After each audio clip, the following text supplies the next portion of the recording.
بسم الله الرحمن الرحيم بسم الله الرحمن الرحيم. السلام عليكم ورحمة الله وبركاته.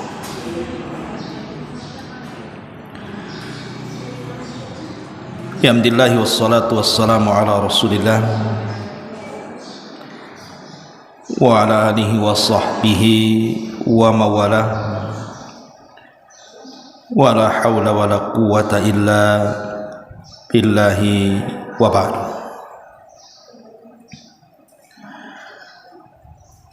Alhamdulillah, segala puja dan puji hanya milik Allah subhanahu wa ta'ala. Salawat dan juga salam kita hadiahkan kepada Rasul kita Nabi besar Muhammad sallallahu alaihi wa ala alihi wasallam. Alhamdulillah, di pagi menjelang siang ini bisa duduk kembali untuk bertalabul ilmi.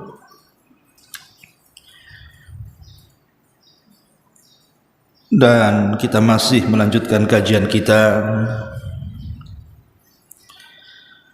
membahas jalan-jalan menuju surga Allah subhanahu wa ta'ala, di mana pagi menjelang siang ini kita akan membahas tentang meraih berkah di dunia,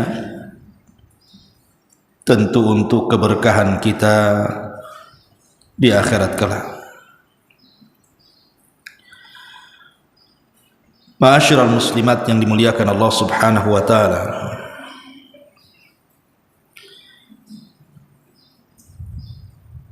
bicara tentang berkah,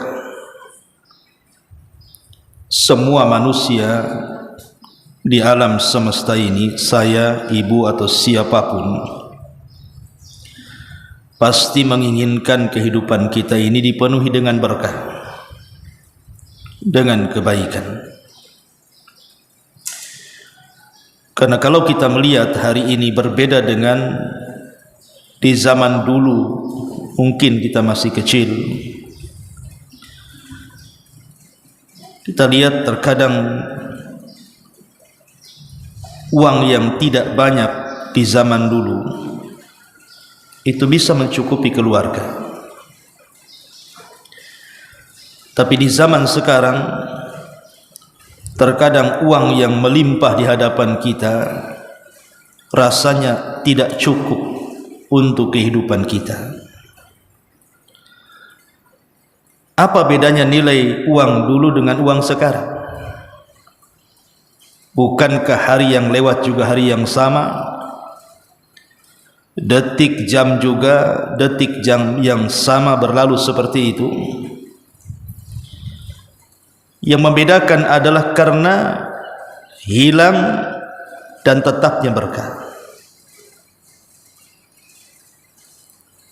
Ketika kemudian kehidupan kita diberkahi oleh Allah subhanahu wa ta'ala, maka penghasilan sedikit pun cukup bagi dia. Tetapi ketika berkah itu hilang pada diri kita, maka penghasilan banyak pun tetap tidak akan cukup. Ma'asyiral muslimat yang dimuliakan Allah subhanahu wa ta'ala, makanya dalam Al-Quranul Karim Allah subhanahu wa ta'ala menggambarkan tentang keberkahan hidup itu dirangkum dalam sebuah ayat Al-Quran. Allah subhanahu wa ta'ala mengatakan, walau anna ahlal qura amanu wattaqaw lafatahna alaihim barakatim minas samai wal ard walakin kadzabu fa'akhadnahum bima kanu yaksibun. Dalam surah Al-A'raf ayat 96 Allah mengatakan, kalau seandainya sebuah negeri mereka beriman dan bertakwa, maka kami akan bukakan kepada mereka berkah-berkah dari langit dan juga dari bumi. tetapi mereka justru mendustakan, maka kami azab mereka terhadap apa yang mereka lakukan. Ma'asyiral muslimat yang dimuliakan Allah Subhanahu wa taala, berkah ini macam-macam bentuknya. Di antaranya adalah ketika rumah kita diberkahi oleh Allah Subhanahu wa taala, maka rumah yang sempit akan menjadi lapang. Ketika badan kita diberkahi oleh Allah Subhanahu wa taala, maka tidak akan banyak penyakit yang akan mendekat kepada kita. Ketika umur kita diberkahi oleh Allah Subhanahu wa taala, maka Allah akan panjangkan umur kita dan akan diperbanyak amal solehnya. Ketika ilmu menjadi berkah bagi kita, maka ilmu akan menjaga kehidupan kita. Ketika makanan dan minuman yang kita makan menjadi berkah, maka walaupun sedikit bisa mengenyangkan dan bisa menyehatkan badannya. Ketika sebuah keluarga itu diberkahi oleh Allah Subhanahu wa taala, maka keluarga itu akan menjadi keluarga yang saleh dan juga salihah. Ketika rizki yang Allah Subhanahu wa taala anugerahkan kepada kita menjadi rizki yang berkah, maka kita akan diarahkan kepada makanan yang halal dan juga makanan yang baik. Ketika tetangga dan teman diberkahi oleh Allah Subhanahu wa taala, maka mereka akan senang dan juga mencintai kita. Jadi berkah ini mencakup segalanya. Dan berkah itulah yang membawa kenyamanan hidup kita. Ibu bisa bayangkan, kalau seandainya penghasilan suami tidak banyak, tetapi karena diberkahi oleh Allah Subhanahu wa taala, penghasilan sedikit tetapi seolah-olah cukup, tidak ada mengeluh dalam rumah tangga. Kemudian diberikan anak-anak yang baik, yang tidak pernah durhaka dengan kedua orang tuanya. Kemudian rumah juga nyaman, tidak ada kebisingan apalagi pertengkaran. Kemudian memiliki tetangga-tetangga atau teman-teman yang menyenangkan. Pekerjaan yang tidak banyak masalah, badan yang sehat dan tidak banyak penyakit, kendaraan yang tidak pernah rusak. Bahkan kalau kita pun keluar, bahkan masuk ke rumah, keamanan yang luar biasa, tidak ada yang mengganggu kita. Ibu bisa bayangkan kalau seandainya ini semuanya Allah Subhanahu wa taala berikan kepada kita, maka kita sudah masuk surga di dunia sebelum masuk surga di akhirat. Kita sudah hidup di surga sebenarnya sebelum masuk kepada surga yang sesungguhnya. Itulah keberkahan. Masalahnya, berkah itu sudah banyak dicabut dalam kehidupan kita. Allah berikan penghasilan yang banyak tapi tidak merasa cukup hidupnya. Dianugerahkan anak-anak, durhaka pula dia kepada orang tuanya. Rumah rasanya terbakar, seolah-olah tidak ada kenyamanan di dalamnya. Pekerjaan suami masih ada masalah di sana dan di sini. Belum lagi penyakit-penyakit yang boleh jadi setiap bulan kita harus meminum obat dan kontrol kemana-mana. Belum lagi ada kekhawatiran apabila kemudian keluar rumah. Dan begitu seterusnya, segudang kesulitan yang kita hadapi boleh jadi itu karena keberkahan dicabut dalam kehidupan kita. Ma'asyiral muslimat yang dimuliakan Allah Subhanahu wa taala, maka kajian di pagi hari ini kita akan menyebutkan kenapa berkah itu sampai dicabut. Ada apa? Yang pertama, tidak memperbanyak mukaddimah, karena boleh jadi kita ini sudah mulai meninggalkan perintah-perintah Allah dan boleh jadi kita sudah mulai banyak melanggar larangan-larangan Allah Subhanahu wa taala, sehingga kehidupan kita, keluarga kita, harta kita, anak-anak kita, tetangga kita dan begitu seterusnya sudah tidak membawa berkah bagi kehidupan kita. Satu kisah yang menarik, Bu. Dahulu ada seorang ulama yang bernama Al-Muqatil ibn Sulaiman. Al-Muqatil ibnu Sulaiman. Muqatil ibn Sulaiman ini satu hari diundang oleh seorang khalifah yang bernama Ja'far Al-Mansur. Abu Ja'far Al-Mansur. Di mana Abu Ja'far Al-Mansur ini, Bu, ingin meminta nasihat kepada Muqatil ibn Sulaiman, karena Muqatil ibn Sulaiman seorang alim, seorang ulama di zaman itu. Jadi Abu Ja'far Al-Mansur ini bertanya kepada Al-Imam Al-Muqatil ibn Sulaiman dan mengatakan, "Ya Imam, bisa enggak kau nasihati diriku, berikan wasiat untukku?" Maka Muqatil ibn Sulaiman mengatakan, "A'idzuka bima ra'aitu am bima sami'tu?" Aku menasihati kamu itu dengan apa yang aku lihat terhadap dirimu atau dengan apa yang aku dengar terhadap dirimu. Karena sesuatu yang didengar tentu akan lebih banyak dibandingkan yang dilihat. Maka kata Khalifah Abu Ja'far Al-Mansur, "Bima ra'aita." Kau nasihati aku sesuai dengan apa yang kau lihat dari diriku. Kemudian Muqatil ibn Sulaiman mengatakan, "Ya Amirul Mukminin, inna Umar ibn Abdul Aziz anjaba ahada asyara waladan wa taraka 18 dinaran kuffina bi khamsati dananir washturiya lahu qabrun bi 4 dananir wa wuzi al-baqi ala abna'ihi." Wahai Abu Ja'far Al-Mansur, wahai khalifah, dulu para pendahulumu dari penguasa, Umar bin Abdul Aziz,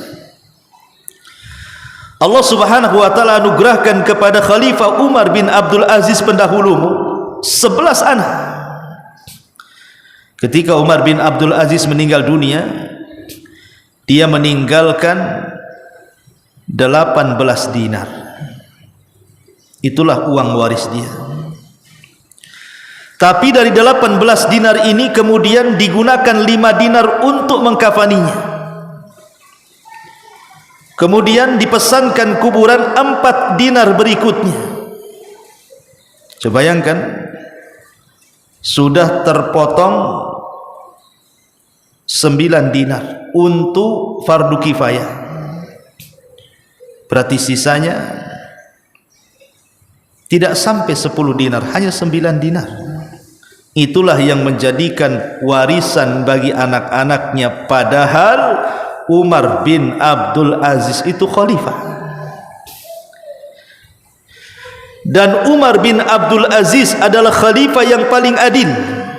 Tidak ada orang miskin di zamannya.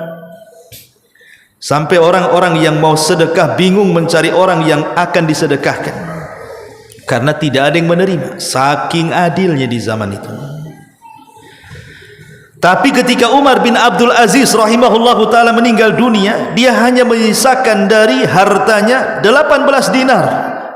Yang 9 dinar digunakan untuk fardu kifayah, sisanya itulah waris untuk anak-anaknya. Kemudian Muqatil ibn Sulaiman membandingkan dengan khalifah yang lainnya, Hisham ibn Abdul Malik, khalifah sebelumnya. Anjaba ahada asyara waladan, sama Hisham bin Abdul Malik pun punya anak 11, sebagaimana Umar bin Abdul Aziz punya anak 11. Wa kana nasibu kulli waladin minat tarikati alfa dinar. Dan ketika Hisham ibn Abdul Malik meninggal, maka setiap satu anak warisannya 1 juta dinar. Tentu berbeda langit dan bumi kan Bu. Anak-anak Umar bin Abdul Aziz hanya 9 dinar dibagi kepada 11 anaknya. Tetapi Hisham ibn Abdul Malik setiap satu anak 1 juta dinar. Tapi lihat kesudahannya, kata Muqatil ibn Sulaiman, wallahi ya amiral mu'minin, laqad ra'aitu fi yawmin wahidin ahadu abna'i Umar ibni Abdul Aziz yatasaddaq bimi'ati farasin lil jihad fi sabilillah, wa ahadu abna'i Hisham yatasawwal fil aswaq, yatasa'al fil aswaq, wa qad sa'ala an-nas Umar ibn Abdul Aziz wa huwa ala firashil mauti, madza tarakta li abnaika ya Umar? Qala taraktu lahum taqwallahi azza wa jalla. Katanya Muqatil ibn Sulaiman, walaupun anak-anaknya Umar bin Abdul Aziz tidak mendapatkan warisan banyak dari ayahnya, sementara anaknya Hisham ibn Abdul Malik mendapatkan segudang warisan dari anak-anaknya. Tapi lihat kesudahannya, ketika Umar bin Abdul Aziz meninggal, semua anak-anaknya dibukakan rizkinya oleh Allah, menjadi orang yang kaya raya, menjadi para pejuang Islam. Sampai aku melihat, kata Muqatil ibn Sulaiman, salah satu putra Umar bin Abdul Aziz, dia pernah menyedekahkan 100 kuda untuk berjihad di jalan Allah subhanahu wa ta'ala. Tapi kata Muqatil ibn Sulaiman, putra-putra Hisham ibn Abdul Malik, setelah ayahnya meninggal mereka menjadi miskin.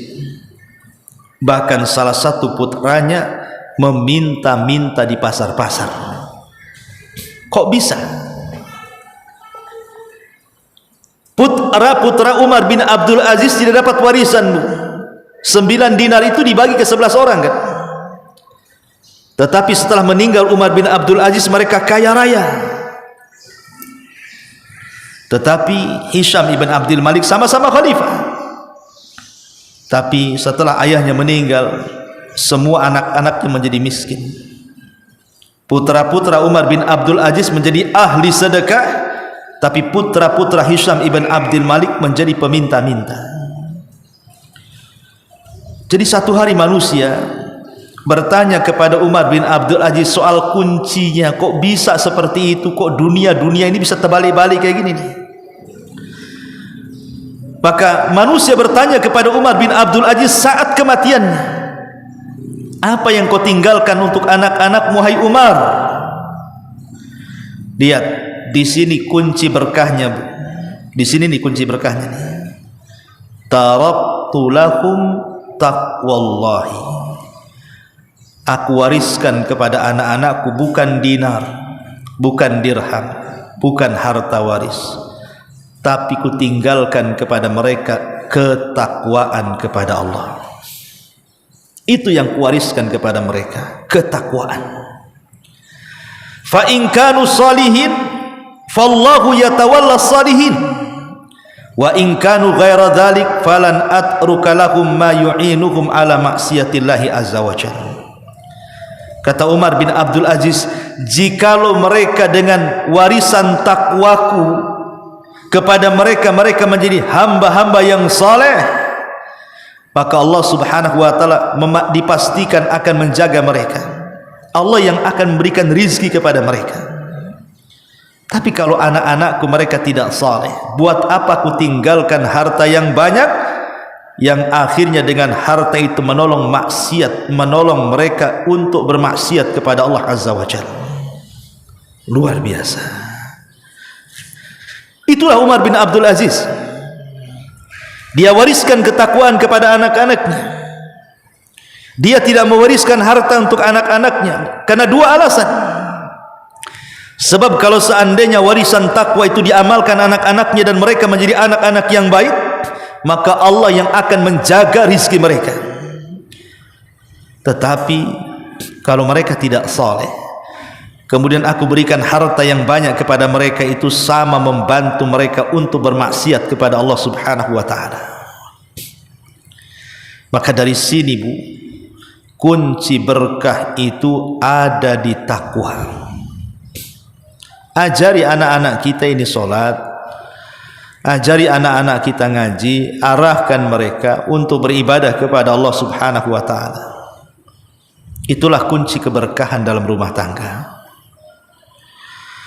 Ma'asyiral muslimat yang dimuliakan Allah Subhanahu wa taala, ini yang pertama, ketika tidak ada takwa, tidak ada iman di dalam rumah, maka tercabutlah berkah di dalamnya. Ma'asyiral muslimat yang dimuliakan Allah Subhanahu wa taala, tentu takwa dan iman itu mencakup segalanya. Seorang suami saat bermuamalah dengan istrinya, maka dia harus bertakwa dan beriman. Istri juga sama, saat bermuamalah dengan suaminya juga harus takwa dan beriman. Saat mendidik anak-anaknya juga sama. Saat mencari ma'isyah, rizki untuk kehidupannya, seorang suami ketika bekerja harus punya takwa dan iman supaya tidak sembarang mengambil harta. Ma'asyiral muslimat yang dimuliakan Allah Subhanahu wa taala, ini yang pertama. Ketika berkah itu dicabut karena tercabutnya iman dan takwa. Kemudian yang kedua, yang menjadikan hilangnya berkah itu, boleh jadi mungkin dalam kehidupan keluarga itu ada yang melakukan kesyirikan kepada Allah. Ketika dalam sebuah rumah itu satu saja melakukan kesyirikan kepada Allah Azza wa Jalla, entah istrinya, entah suaminya, entah orang tuanya, entah anak-anaknya, maka berkah akan dicabut dari rumah itu.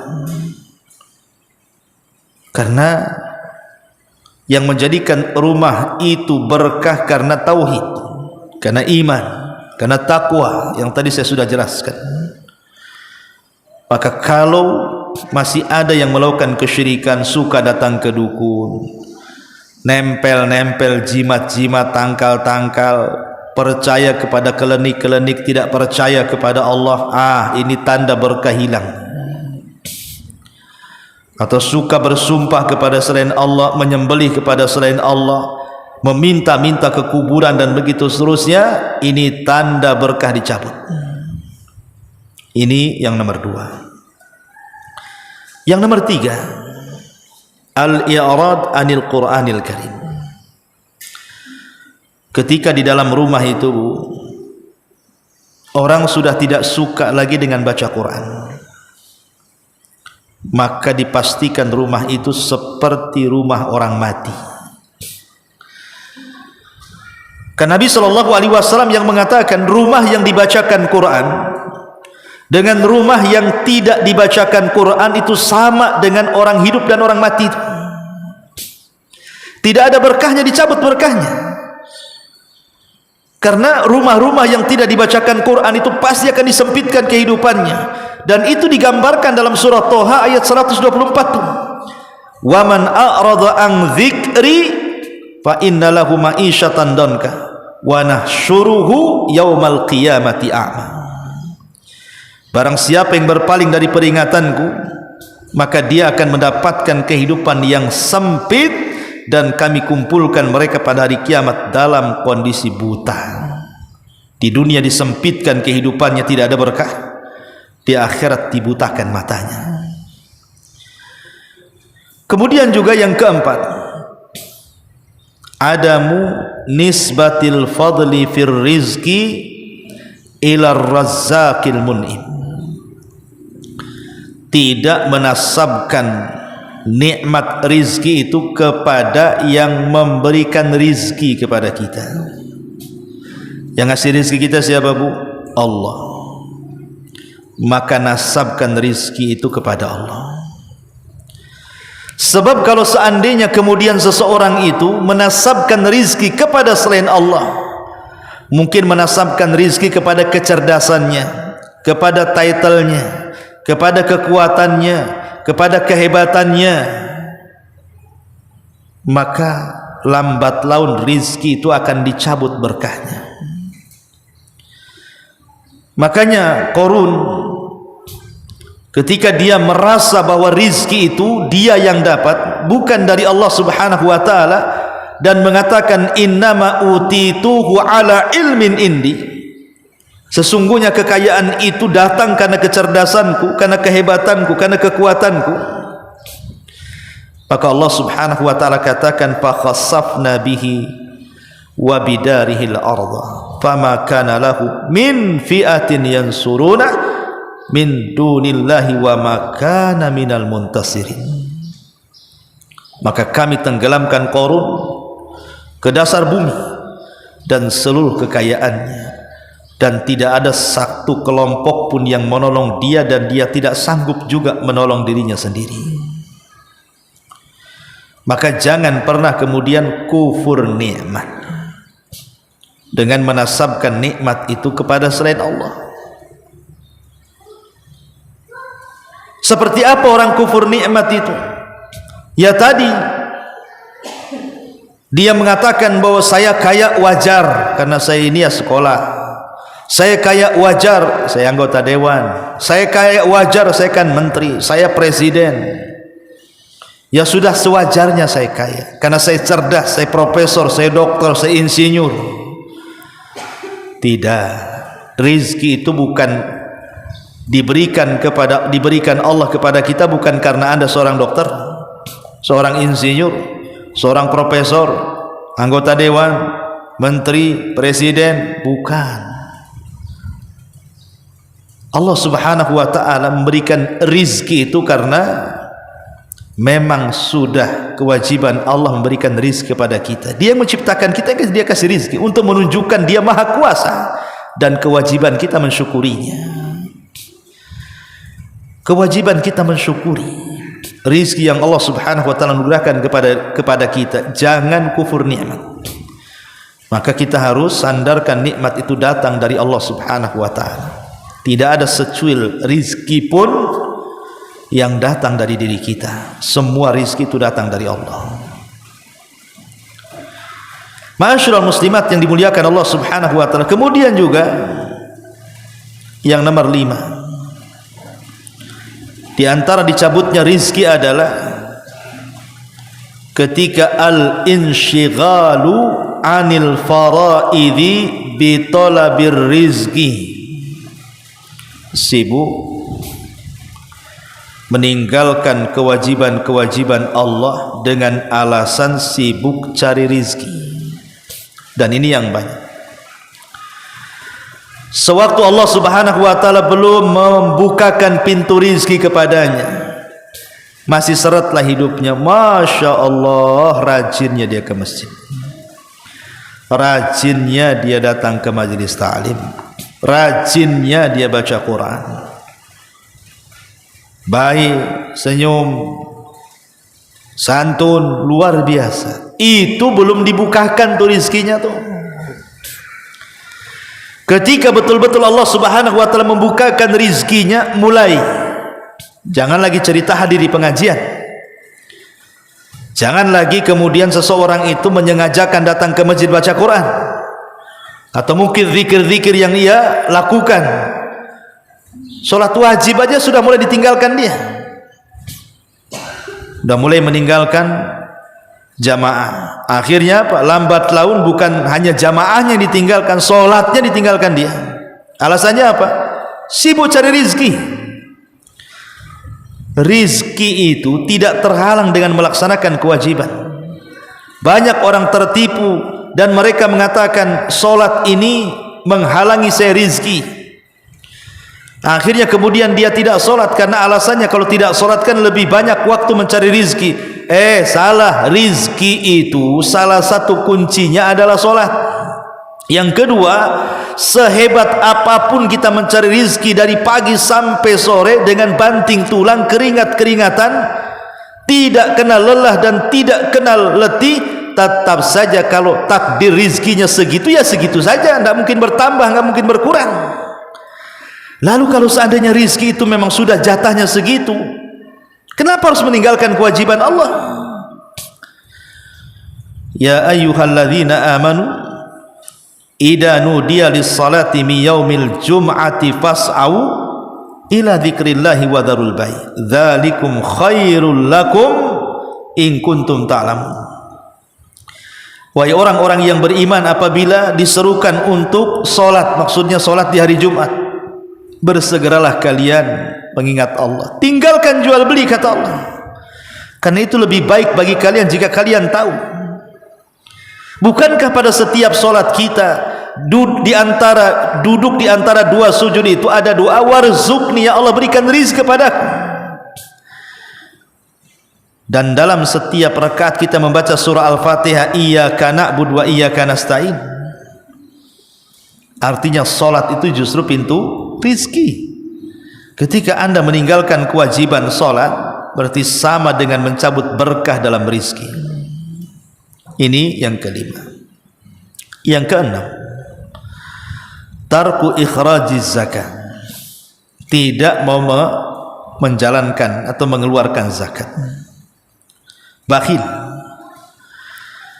Dalam sebuah hadis Nabi SAW mengatakan, walam yamna'u zakata amwalihim illa muni'ul qatra minas sama' walaulal bahaim lam yumtar. Ketika manusia sudah menahan zakat-zakat harta mereka, kecuali akan dicegah turun hujan dari langit. Kalau bukan karena binatang, tentu Allah tidak akan menghujaninya. Ma'asyiral muslimat yang dimuliakan Allah Subhanahu wa taala, ingat bahwa Nabi SAW pernah mengatakan, laisat as-sanatu bi alla tumtar, walakin as-sanata antum taru wa tumtaru thumma la yubarak lakum fihi, rawahu Muslim. Sebuah negeri yang paceklik, yang tidak ada turun hujan. Jadi negeri paceklik itu bukan negeri yang tidak dihujani sehingga gersang, bukan. Kata Rasul, negeri yang paceklik itu bukan negeri yang tidak ada turun hujan di situ sehingga tanahnya jadi gersang, retak-retak, belah-belah, tidak bisa ditanam. Tetapi sebuah negeri yang paceklik itu ketika Allah hujani, terus Allah hujani, tapi hujan itu tidak membawa berkah. Itu maksudnya. Ya, memang turun hujan, tapi tidak bawa berkah. Yang dulunya mungkin panen itu setahun bisa 3 kali, kemudian juga hasilnya membahagiakan dan mencukupkan, sekarang boleh jadi mungkin setahun itu panen sekali atau 2 kali, itu pun tidak mencukupkan. Seperti yang saya katakan di awal tadi, dulu perasaan uang 10.000 itu bagaikan uang 100 juta hari ini. Dulu ya kan, zaman baheula bukan. Kayaknya uang punya 10.000 itu wah udah luar biasa, kebeli segalanya tuh. Sekarang punya uang 100.000, 1 juta sekalipun, jadi apa coba? Nggak jadi apa-apa sekarang. Itulah karena uang dulu itu sedikit tapi berkah, sekarang uang banyak tapi tidak berkah tuh. Ma'asyiral muslimat yang dimuliakan Allah Subhanahu wa taala, makanya jangan bakhil. Karena sedekah, zakat dan yang semacamnya itu pembawa berkah. Terkadang para ulama dulu untuk mencari keberkahan dari sedekah itu, terkadang di antara mereka meniatkan sedekah itu untuk mengobati penyakit. Seperti yang dilakukan siapa? Imam Hakim Sahibul Mustadrak. Dia punya penyakit badan. Dia sudah berusaha datang ke dokter ini, dokter itu, tapi tak kunjung-kunjung sembuh. Akhirnya dia coba datang ke majelisnya seorang alim di zamannya, Al-Imam As-Sabuni rahimahullahu ta'ala.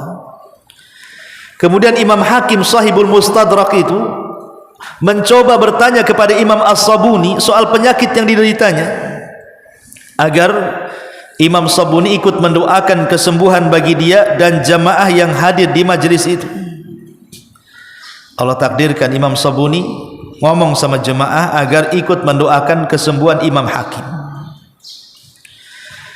Tiba-tiba keesokan harinya, dari sekian jamaah yang hadir di majelis taklim itu, ada seorang wanita salehah bermimpi didatangi malaikat, kemudian dititipi pesan agar dibilangkan kepada Imam As-Sabuni untuk disampaikan kepada Imam Hakim, kalau ingin sembuh penyakitnya bersedekahlah.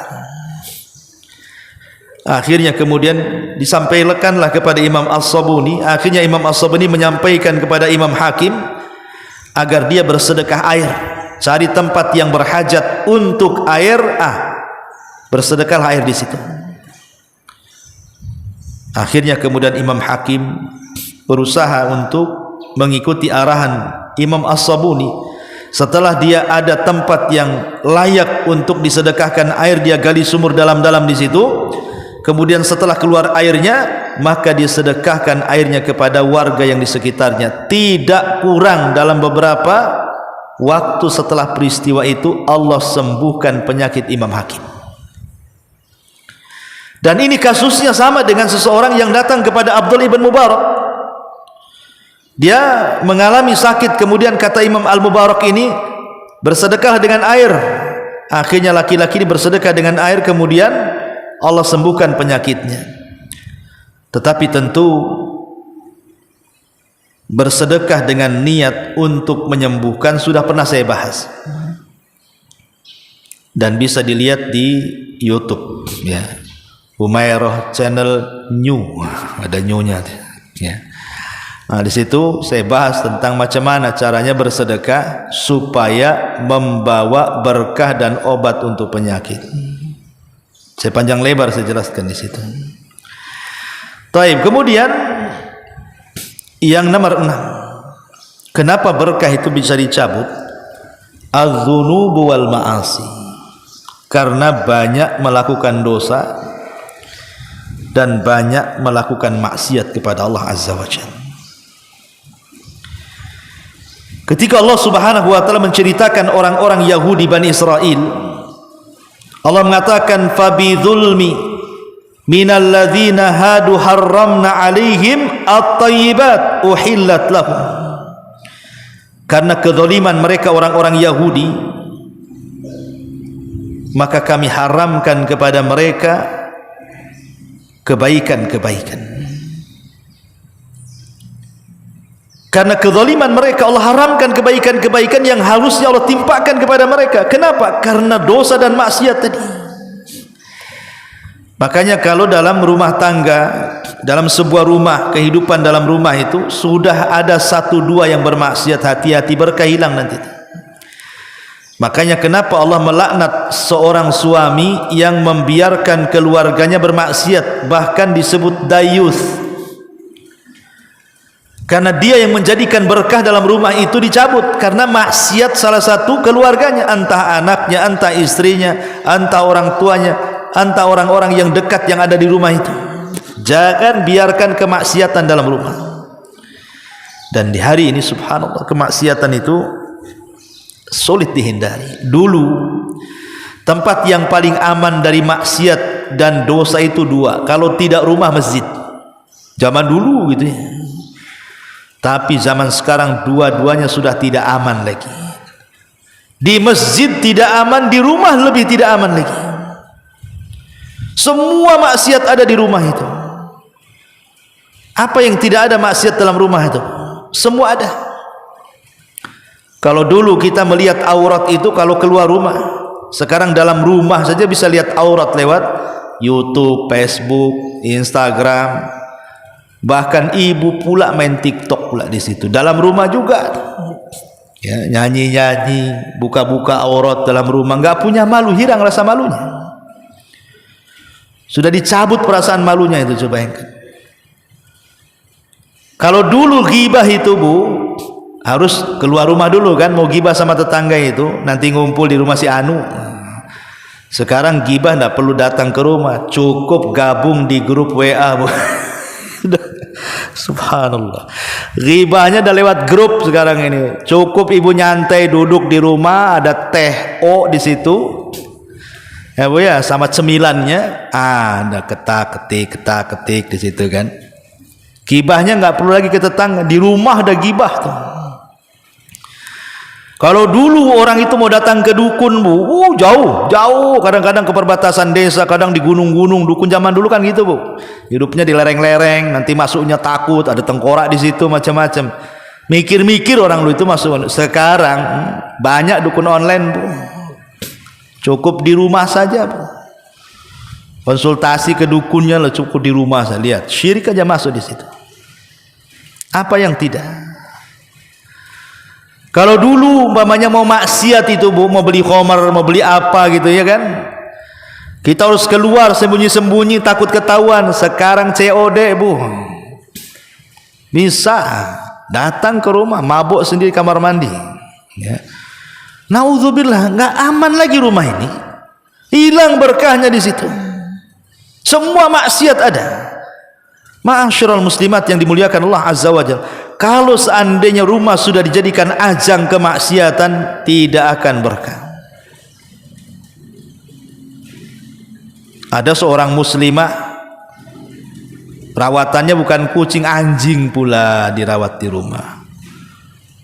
Anjing, coba, malaikat rahmat gak akan masuk. Belum lagi foto-foto yang dipajang gitu kan, patung-patung dan yang semacamnya. Ini menghilangkan berkah. Belum lagi kemudian Quran diganti musik. Ada rumah itu dari pagi sampai sore ngegedur itu musik itu, Masya Allah, nggak ada bacaan-bacaan Qurannya. Macam mana rumah kayak gini akan berkah? Coba. Adzunubul ma'asi. Ini yang ketujuh. Yang kedelapan, muamalah yang tidak disaring, seperti memakan riba. Riba ini bisa menghilangkan berkah. Yamhaqullahu riba wa yurbi shadaqat, kata Allah. Allah yang akan menghilangkan berkah karena riba, dan yang membawa berkah adalah sedekah. Jadi berkah dicabut karena riba, berkah ditambah karena sedekah. Dan hari ini subhanallah, yang namanya riba itu sudah persoalan biasa. Orang nggak takut lagi sama riba sekarang ini. Tapi banyak orang-orang yang sekarang di kasus-kasus ya di medsos itu kan, orang yang pinjam-pinjam online tuh, pinjol-pinjol tuh, udah jelas-jelas riba di situ. Riba itu menghilangkan berkah, masih juga pinjol lagi, akhirnya apa? Nggak kebayar. Terakhir apa, Bu? Gantung diri gara-gara pinjol. Coba bayangkan. Banyak orang bunuh diri tuh gara-gara nggak bisa bayar utang karena bunganya besar. Untuk bayar bunganya nggak sanggup, apalagi bayar pokoknya. Jangan coba-coba masuk ke ranah riba, karena riba itu menghilangkan berkah dalam hidup kita. Nggak akan tenang kita kalau makan riba itu. Ma'asyiral muslimat yang dimuliakan Allah Azza wa Jalla. Kemudian juga yang nomor 8, aklu hukukil akharin, memakan hak-hak orang lain, memakan harta fakir miskin, memakan harta anak yatim, memakan harta dari hasil dusta, dari hasil korupsi, dari hasil curang, dari hasil ngurangi takaran, ngurangi meteran, ngurangi timbangan, nipu sana sini, yang penting dapat uang. Ya ayyuhalladzina amanu la ta'kulu amwalakum bainakum bil batil. Wahai orang-orang yang beriman, jangan kalian makan dari harta-harta kalian dengan cara batil. Kenapa demikian? Karena Allah akan hilangkan berkahnya. Man akhada amwalan nas yuridu ada'aha addallahu alaihi, wa man akhada yuridu itlafaha atlafahullahu alaihi. Siapa yang mengambil harta orang dan dia ingin mengembalikannya, Allah akan bantu mengembalikannya. Siapa yang mengambil harta orang dan tidak ada niat mengembalikannya, Allah hancurkan kekayaannya, hilang berkahnya. Kadang-kadang dalam dunia dagang tuh, Bu, Orang nyangka kalau nipu itu banyak untung, padahal banyak nipu itu banyak buntungnya. Nanti hasilnya sebentar banyak, nanti hilangnya juga cepat. Itu namanya uang hantu, Bu. Ya. Makanya kadang-kadang orang terfikir yamhaqullah yaidukumul faqra, setan datang kemudian memberikan was-was. Enggak apa-apa, nipu saja. Nanti kalau kau tak nipu kau akan fakir, kau enggak akan untungnya, sedikit untungnya. Akhirnya mulai kemudian tipu sana sini. Orang yang jual buah-buahan campur pula buah jelek dengan buah bagus. Orang jual kain dikurangilah 1 senti 2 senti. Orang jual beras gitu kan, jual beras plastik pula isinya, Bu. Ibu pernah masak jual plastik itu, Bu. Rupanya ada pula tuh beras plastik itu. Jangan-jangan nanti semangka plastik, jeruk plastik, itu lama-lama itu plastik semua tuh. Ibu jadi manusia plastik lah kan itu, tinggal bungkus saja tuh. Jadi banyak orang-orang nipu dipikir kalau nipu itu banyak untung tuh. Iya, zahirnya memang nampak ketika dia nipu dapat duit, tapi uang itu sebentar aja akan hilang. Sudah uang itu tidak berkah, dapat dosa kan itu. Apa untungnya? Makanya kemudian dicabut berkah itu ketika kita tidak memikirkan hak-hak orang lain. Kemudian yang nomor 9, al-kadhib wal ihtikar. Berdusta, nimbun, ya. Ihtikar itu artinya tukang timbun. Ketika barang banyak dibelinya ditimbun-timbun, nunggu barang langka baru kemudian dijual. Itu ihtikar, enggak akan berkah tuh. Ataupun dusta, ya. Termasuk juga al-hasad wal bughdul akharin. Hasad ini, Bu, itu menjadikan hidup kita tidak berkah. Karena memandang orang itu capek, Bu. Di mana enggak capek coba? Tetangga buat rumah, kepala tetangga tenang, kepala kita pula yang pusing. Coba bayangkan ya. Nanti tetangga nih habis buat rumah, beli mobil, gigi tetangga bagus, gigi kita pula sakit, Bu. Kita yang sakit gigi nengok tetangga tuh. Nanti tetangga nih, Bu, mulai dia naik mobilnya, Bu, kita pula naik ambulan. Udah mulai itu. Itu orang hasad kayak gitu, Bu. Mulai pening kepala, sakit gigi, terakhir kita dibawa ambulan. Tetangganya enak lah.